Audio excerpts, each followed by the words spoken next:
So why I call it Tantric Dating is because of my experiences in Tantra. People go, oh my God, it's about sex. Not about sex. It's about this attitude that love is already here. It's just me who can't see it. That doesn't mean I'm going to go home with this person or marry this person, or it just means in this moment, love is possible with this person. So we're both yin and yang. And so if I sit and wait for love in my apartment, nothing's going to happen. But if I go out, like here to Bergamot when they're having have anybody here been to the openings here? Tons of single people, all trying to meet each other. And most everyone's too shy to do so. But they're all here. And I used to come here and I used to make myself go out, make myself confront my fears of just being friendly while I'm waiting for love. Because I'm probably not going to find it tonight, but I'm going to turn myself into a more loving person tonight. So I'm waiting for Greg to arrive. But in the meantime, while I'm waiting, because I hadn't met him yet, I'm taking action towards, right? Just like I would do in my career. I'm not going to get a promotion today, but I'm going to still keep working on what I need to do today to get that promotion.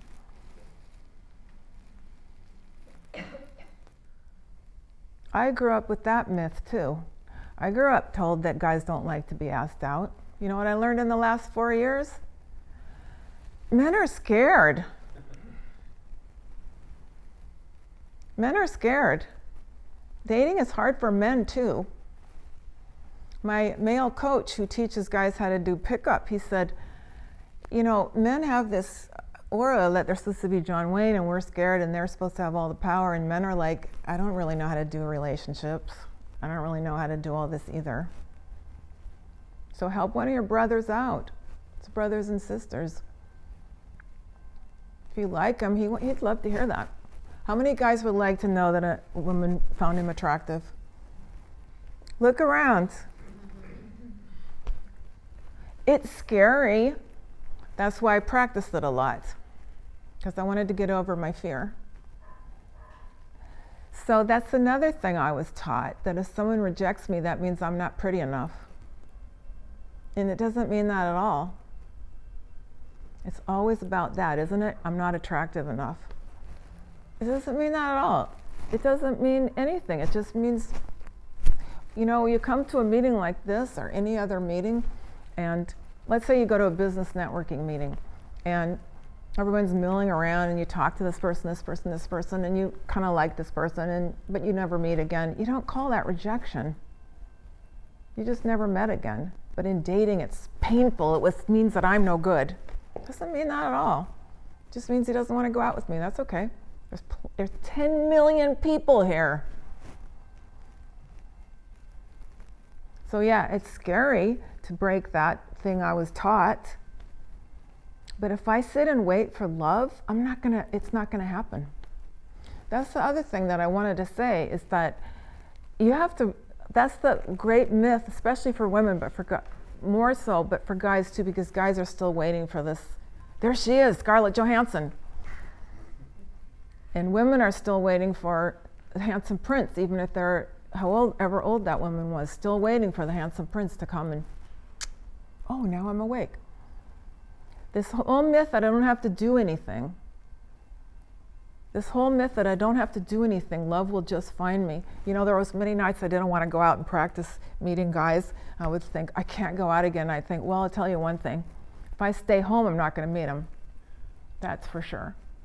I probably won't meet him tonight either, but if I don't keep working on myself and trying, it's not going to happen. So I think if you really want love, it's kind of like how much, does your career happen without working on it? Why would love? You got to really want it, and you got to break some of those conditionings that are keeping us from love. So another one of my favorite ones is men like younger women. How many people think that men like younger women? Men do like younger women. Men also like older women. Men just like women. You know, when I was out dating in that 4 years, I dated, there was a guy who was 29 who was after me to be, he said, oh, I want to be your boyfriend. I said, no, you can't be my boyfriend, but he was really chasing me. I dated everyone from 29 to 68. And it's how you feel about it. And if some guy prefers younger women, he's not your guy. Who's in the driver's seat? Who's in the driver's seat of your love life? That's the #1 criteria, right? For somebody. It's like, it's not going to do you a lot of good if you fall in love with somebody who's not ready for a relationship, if that's what you're looking for. So you got people there who are ready for a relationship. If you are ready, if you are ready. If you're not, then continue the process, getting yourself ready. And that sometimes means confronting things we're a little nervous about, being able to be more authentic with people, being able to approach men that I find interesting. And I'm not hitting on them. Yeah, it's creepy if you hit on them. Women don't like to be hit on, men don't like to be hit on, but if you're just being friendly and seeing what this guy's about, it's just your brother. It's your spiritual brother. He's trying to figure it all out too. He doesn't know what's going on. Women always think men know what's going on. Men are scared. This is lost and confused. You guys just look so cool. I got your number.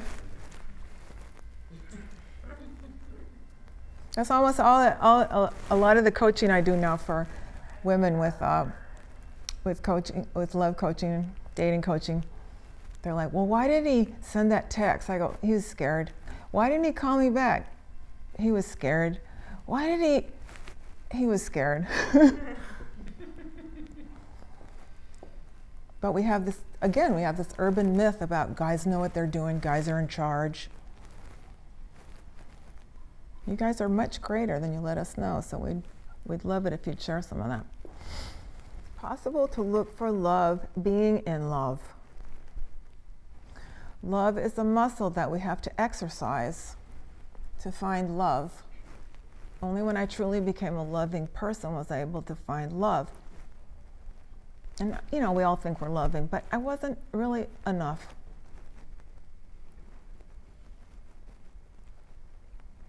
Because if I can't love this person, so I think that we have a love problem in the world. Does anybody think we have a love problem in the world? Yes. Okay, and what are the reasons I can't love you? Because you're Arab, you're Jewish, you're black, you're old, you're Republican. Whatever you are, I have reasons why I don't love you.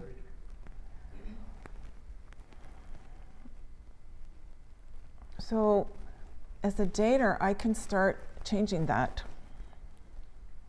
I can start exercising my love muscle when I'm meeting people and develop myself into a more loving person so I can live in love with somebody else.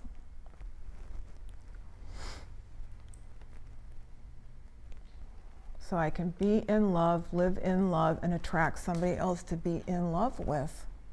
But if I'm exercising by dating, being unloving in this fashion, it's no surprise that it doesn't happen.